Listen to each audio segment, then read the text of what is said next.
우리를 가르치시는 주님. 주님 우리를 가르치시기를 원하십니다. 그 우리는 뭐 해야 합니까? 배워야 합니다. 배워야 하되 잘 배워야 합니다.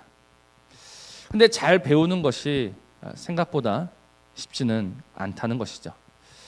저는 이렇게 운동을 좋아해서 몇몇 운동할 때 제 생각은 운동은 이제 그냥 혼자서 하는 것보다 배워서 하는 것이 좀 좋다라고 생각합니다. 그래서 코치들한테 레슨을 받아요. 그러면 어떤 코치들은 저한테 뭐라고 하냐면 운동신경이 좋아서 금방 배울 겁니다라고 말한 코치들이 대부분인데, 제가 만난 어떤 좀 연세 지긋한 그 코치가 있었는데 저한테 하셨던 이야기가 참 기억이 납니다. 뭐냐면 저를 가르치기 싫다는 거예요. 진짜 그때 저한테 반말로 이야기하셔가지고 진짜 너 같은 애가 오면 내가 제일 피곤하다라고 이야기합니다. 무슨 말인고 하니 저랑 같이 운동을 시작한 친구가 있었거든요. 근데 이 친구는 제가 봐도 몸칩니다. 정말 운동을 못해요. 근데 코치가 누구를 사랑하냐면 이 친구를 사랑하는 거예요. 저를 미워하고. 보통은 이제 운동 배우러 가면은 저를 좋아하는데 반대입니다. 그래서 왜 그런 거 하니 얘는 내가 가르쳐주면 가르쳐주는 대로 한다. 근데 저 같은 경우는 운동신경 조금 있다고 그거 믿고 까부는 모습이 보인다. 그래서 가르쳐주기 싫다라는 겁니다.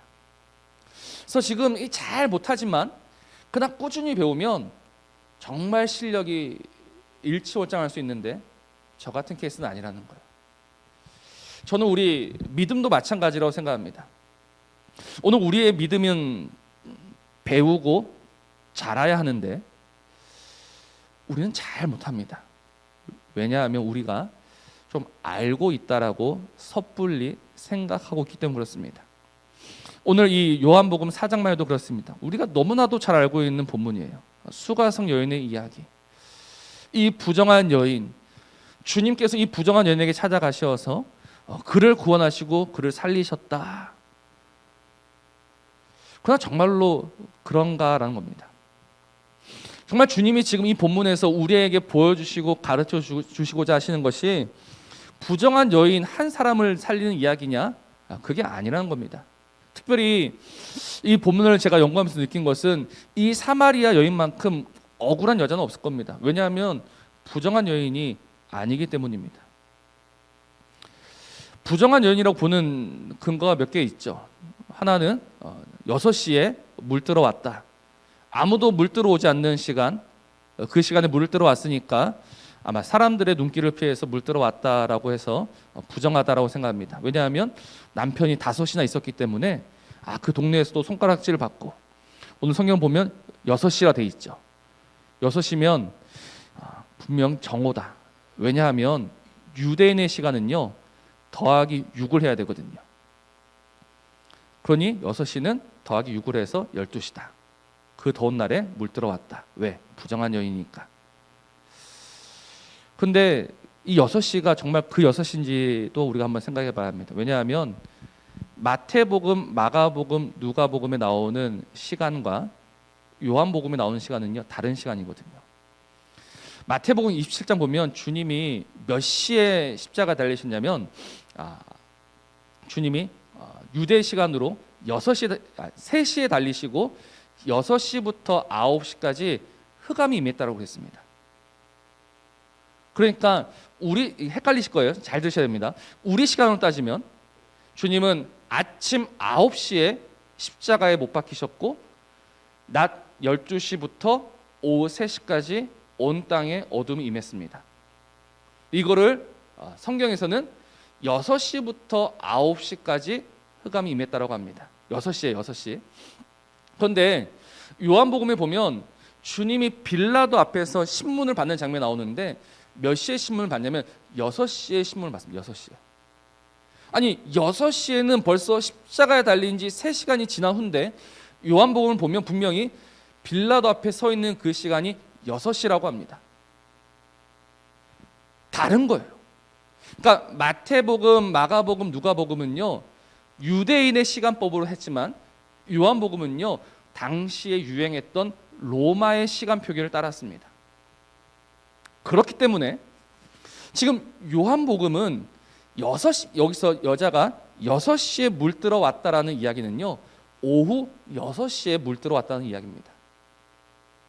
그 쨍쨍한 햇볕이 내리칠 때 그때 온 것이 아니라 저녁 시간, 누구나 올 수 있는 그 시간에 물을 뜨러 온 거예요. 그냥 혼자 왔을 뿐이죠. 근데 혼자 왔는데 그냥 우리끼리 그 여자는 부정한 여자다라고 생각했던 거예요. 왜? 남편이 5이나 있으니까. 근데 남편이 5이 있는 게 왜 부정한 연인이 됩니까?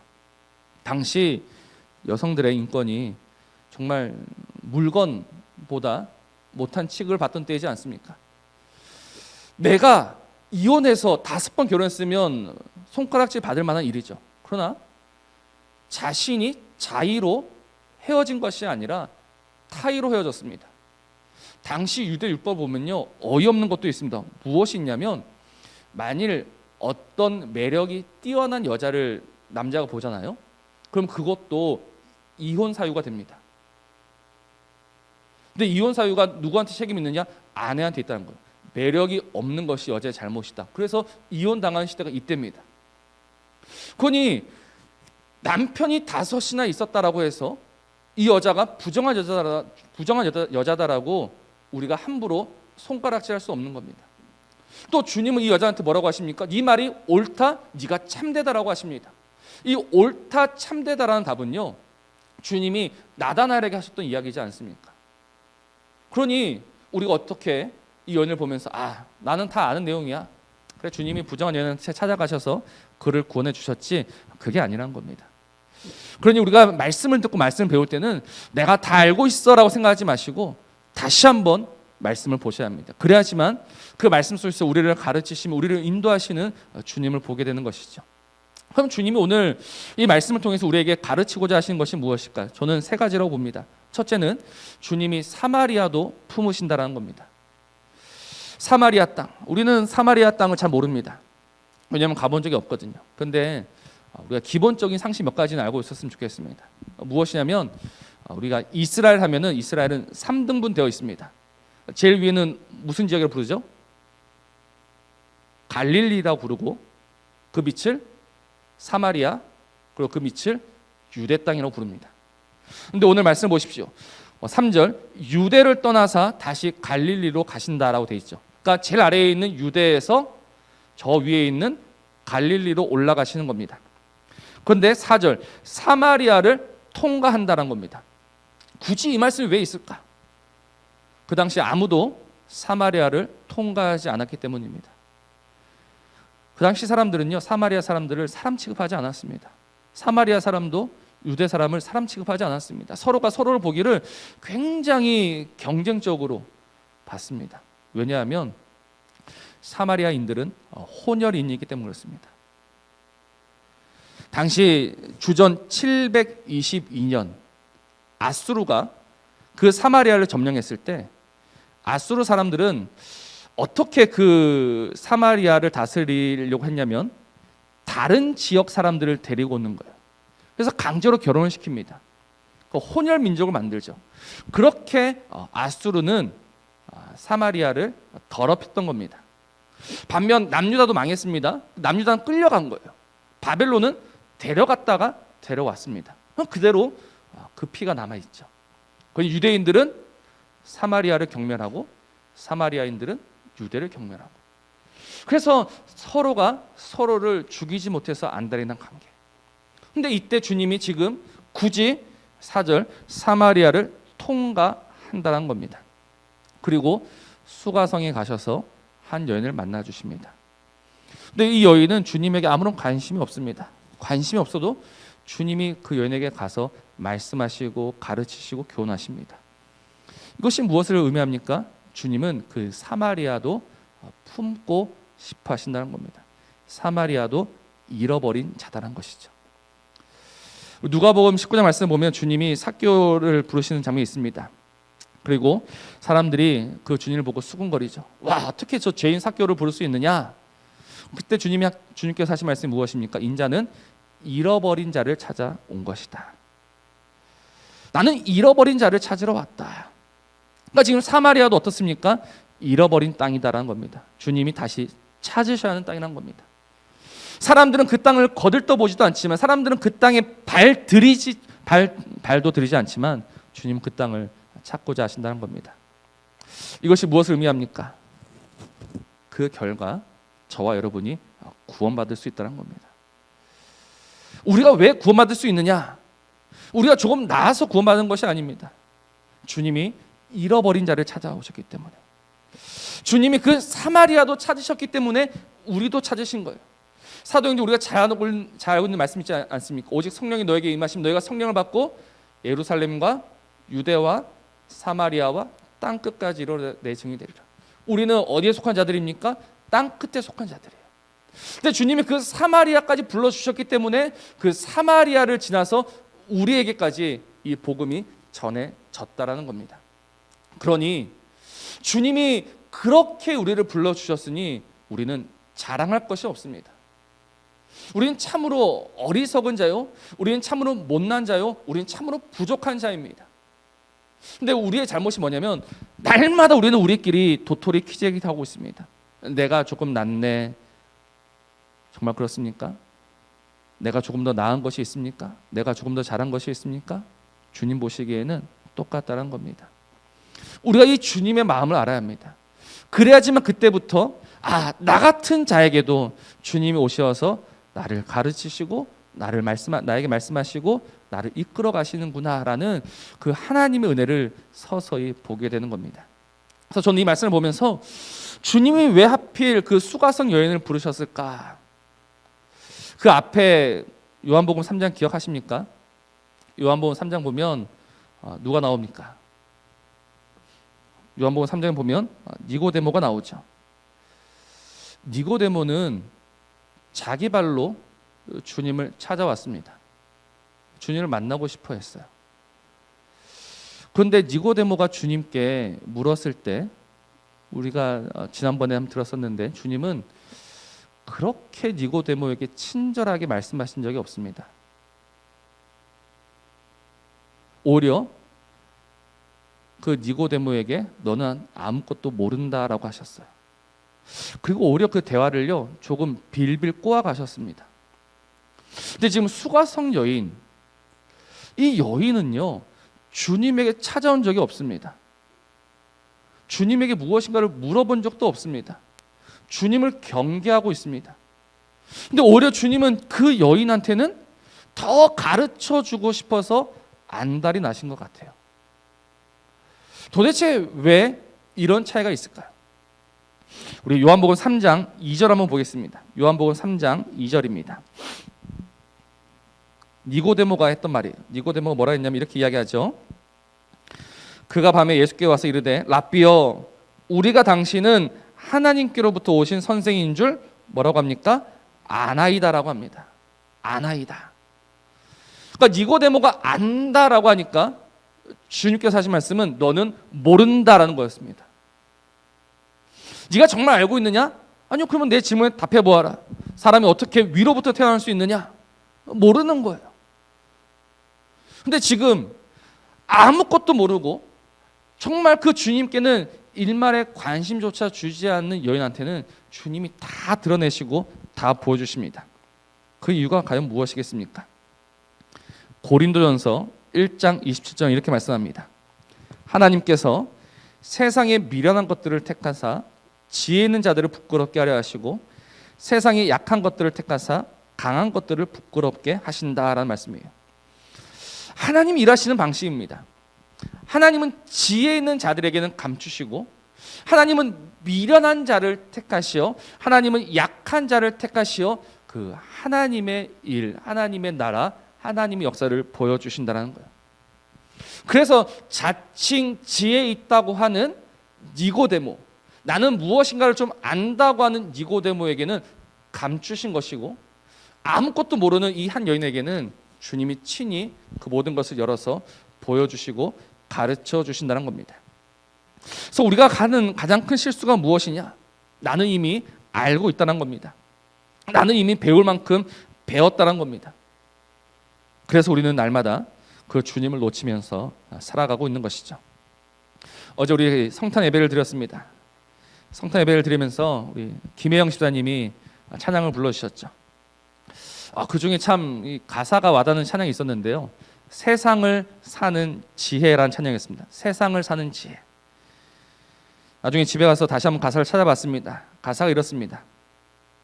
하늘을 볼 겨를도 없이 정신없이 세상을 살다가 마음의 먹먹함이 내 삶을 짓누를 때, 행복을 느낄 겨를도 없이 분주하게 세상을 살다가 마음의 먹먹함이 내 삶을 짓누를 때가 있다는 겁니다. 바로 지금 우리가 느끼는 그런 먹먹함입니다. 왜 이렇게 힘들어야 할까? 왜 이렇게 아파야 할까? 왜 이렇게 삶의 무게가 점점 무거워져야 할까? 그 이유가 무엇이라고 생각하십니까? 그냥 원래 삶이 그런 것이다 라고 생각하시면 안 됩니다. 오늘 우리의 삶이 먹먹한 이유는요, 우리가 마땅히 배워야 할 바를 배우지 못했기 때문입니다. 10절을 보십시오. 네가 만일 하나님의 선물과 또 너에게 물 좀 달라는 이가 누구인 줄 알았더라면 네가 그에게 구했을 것이요 그가 생수를 너에게 주었으리라라는 겁니다. 오늘 우리가 알아야 하는 것이 무엇입니까? 주님입니다. 우리가 그 주님을 알아야 그 주님이 생수를 우리에게 주십니다. 목마르지 않는, 담이 없는 영생하도록 솟아나는 샘물을 우리 안에 주시는 거예요. 그런데 우리는 왜 목마릅니까? 우리는 왜 힘이 듭니까? 내가 주님을 알기 때문입니까? 그렇지 않습니다. 내가 주님을 모르기 때문입니다. 우리는 지금 마땅히 주님을 더 알아야 하고 주님을 더 배워야 하거늘 우리는 이미 우리 이 신앙에 얼마 안 되는 이 짧은 경력을 가지고 나는 다 알고 있다라고 합니다. 다 배운 척하면서 살아갑니다. 그리고 이제 뭐 합니까? 늘 하는 거 있죠. 나는 이제 주님을 알았으니까 다른 거 합니다. 주님을 더 알고 더 배우고 더 가까이 해야 하고는 나는 주님은 다 알고 있고 그래 이제 나에게 필요한 것은 좀 다른 게 더 필요하지 않겠어라고 그 다른 것에 몰두하다가 결국 먹먹함이 우리의 마음을 짓누르게 되는 것입니다.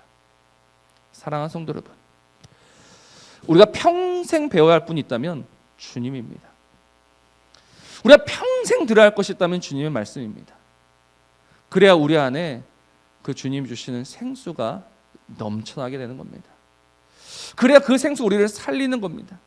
다른 그 무엇을 배우는 것이 우리를 살리는 것이 아니라 정말 영생하도록 솟아나는 샘물을 주시는 그 주님을 우리가 날마다 배워야 한다는 겁니다. 보십시오. 주님은 오늘도 우리에게 오셔서 가르치고 계시지 않습니까? 주님은 친히 우리에게 오셔서 아무 관심도 없는 우리에게 말도 걸어주시고 관심도 불러일으키시고 그렇게 우리를 가르치시고 싶어 하시는데 도대체 오늘 우리의 관심은 어디에 가 있습니까? 우리의 관심이 세상의 부동산에 가 있습니다. 세상의 주식에 가 있습니다. 세상의 화폐에 가 있습니다. 아니 세상에 굴러가는 그런 지식에는 빠삭합니다. 그러나 그것을 알면 알수록 결국 돌아온 것이 무엇입니까? 삶의 무게이지 않습니까? 우리는 이 시간 다시 한번 생각해야 합니다. 하나님의 선물이 무엇인지, 정말 우리에게 다음이 없는 생수를 주신 분이 누구이신지를 우리는 알고 배워야 합니다. 우리는 정말 모릅니다. 우리는 정말 안다라고 말할 수 없습니다. 안다고 하기에는 우리가 모르는 것이 너무나도 많습니다. 그러나 정말 감사한 것은 내가 주님을 모른다 할 때 주님이 왜 아직도 모르느냐라고 책망치 아니하시고 우리를 붙들고 하나씩 하나씩 가르쳐 가신다는 것입니다. 이것이 참으로 감사하지 않습니까? 우리같이 어리석은 자를, 우리같이 미련한 자를 포기하지 않으시고 여전히 이끌어 가시고 가르쳐 가시는 주님, 오늘도 그 주님에게 많은 것을 배워가는 저와 여러분에게를 주님의 이름으로 부탁을 드립니다. 다음은 지금 그 주님이 결국 이 말씀 통해서 우리에게 가르치고자 하시는 것이 있습니다. 그것이 무엇일까요? 바로 예배입니다. 주님이 지금 우리에게 가르치시고자 하신 것이 무엇이다? 예배라는 겁니다. 주님이 지금 굳이 이 수가성 여인을 찾아가셔서 이 모든 것을 말씀하신 이유도 무엇이냐면 결국 참된 예배가 무엇인지를 가르쳐 주시기 위함입니다. 사마리아 사람들은요, 자신들만의 성전을 갖고 있습니다. 그것을 사마리아 오경이라고 부릅니다. 또 자신들만의 성전을 가지고 있습니다. 그리심산에 세워진 사마리아 성전이 있습니다. 그래서 그걸 가지고 살아가는 거예요. 반면 유대인들은 뭘 가지고 있습니까? 모세 오경을 가지고 있죠. 또 어떤 성전을 가지고 있습니까? 예루살렘 성전을 가지고 있습니다. 그래서 맨날 서로 싸웁니다. 네가 가짜다, 내가 진짜다라고 싸우는 거예요. 그래서 지금 사마리아 여인은 우리는 분명 이 그리심산에 세워진 성전에서 예배를 드려야 한다고 생각하는데 저 나쁜 유대인들은 계속해서 예루살렘 성전이라고 이야기합니다. 도대체 뭐가 맞습니까? 라고 물어보고 있습니다. 우리 오늘 21절 한번 보십시오.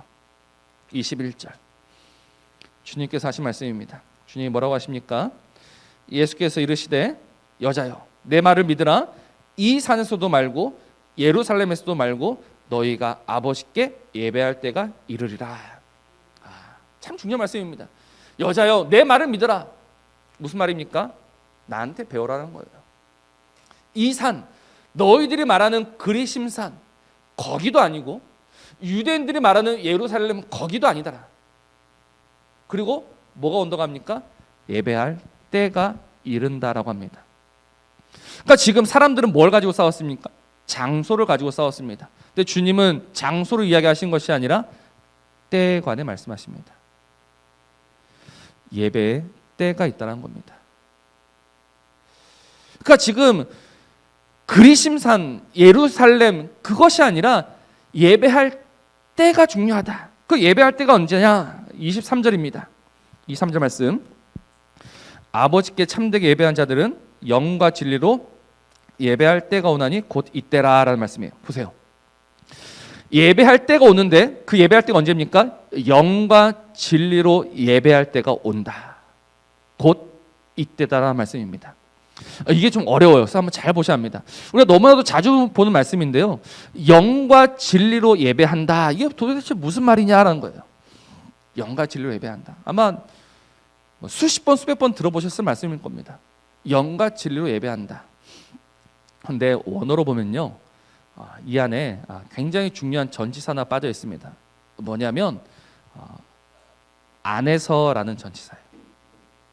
그러니까 아버지께 참되게 예배하는 자들은 영 안에서 진리 안에서 예배한다는 겁니다.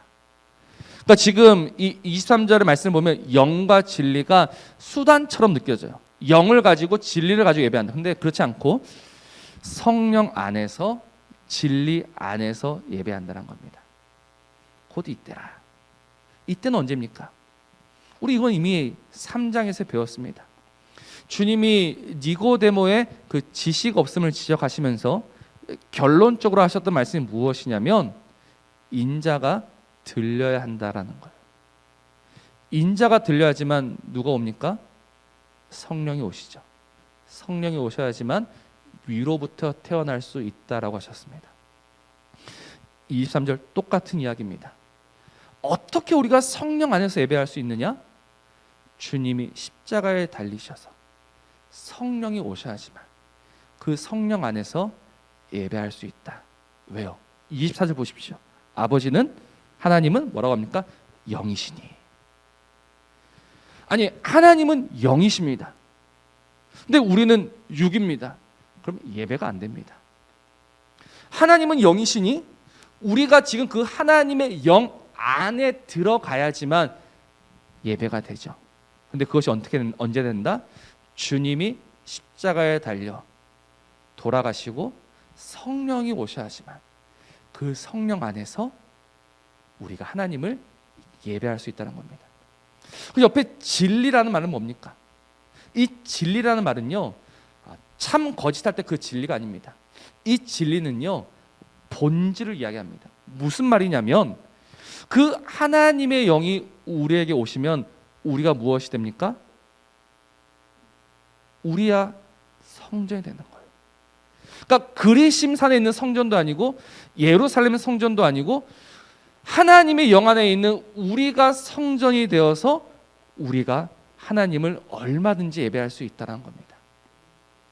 이게 정말 중요한 겁니다. 왜냐하면 지금 코로나 시대입니다. 코로나 시대 때 제일 큰 이슈가 뭐냐면 온라인 예배입니다. 과연 온라인 예배는 예배인가? 그래서 많은 분들이 이제 좀 답답하다라고 하십니다. 내가 하나님을 마음껏 예배하고 싶은데 예배를 잘 못 드려서 답답하다. 근데 한번 잘 생각해 보십시오. 내가 왜 하나님을 예배하지 못했는가? 사실 중요한 거는요, 주일이 아니라 월요일부터 토요일까지입니다. 그러니까 우리가 지금까지 어떻게 신앙생활을 해왔냐면, 수영에 비유하자면 월요일부터 토요일까지는 잠수했습니다. 숨을 깊이 참고요. 그다음 주일에 한 번만 고개를 들고 숨 한 번 뻐끔 내쉽니다. 그리고 다시 월요일부터는 또 잠수하죠. 우리의 신앙생활이 그러했습니다. 우리가 하나님을 예배한다고 하지만 우리는 이 주일 예배 이 한 번만 목숨을 걸었습니다. 그리고 뭘 놓쳤느냐? 월요일부터 토요일까지 영과 진리 안에서 드려지는 삶의 예배를 놓쳤던 겁니다. 그런데 그 일주일에 한 번 뻐끔 숨 쉬는 그것마저 막히니 답답하다라고 호소하는 것이죠. 그러니 우리는 이 시간 생각해야 합니다. 내가 정말 하나님을 참되게 예배하고 있었는가? 내가 정말 오늘도 우리에게 주신 그 성령 안에서 내가 하나님의 성전이 되어서 내가 하나님을 모시고 하나님을 예배하며 살았었는가? 어떻습니까? 난 정말 하나님을 잘 예배하고 살았습니까? 난 정말 하나님 안에서 교제하면서 살았습니까? 하나님 우리에게 주시는 그 영생하도록 솟아나는 샘물을 마시면서 살았습니까? 우리는 주일 아침 11시 와서 그때만 마셨지 않습니까? 그러니 힘들고 그러니 목마른 것이죠. 날마다 우리에게 정말 끊이지 않는 영생하도록 솟아나는 샘물을 매일같이 매 시간 공급하여 주시는데 우리는 그거는 다 거절하고 그냥 내 마음대로 살아가다가 하루 1시간만 딱 예배 드리고 있으니 답답할 수밖에 없는 겁니다. 그래서 주님 오늘 이 시간 우리에게 가르쳐 주신 가치 무엇이냐?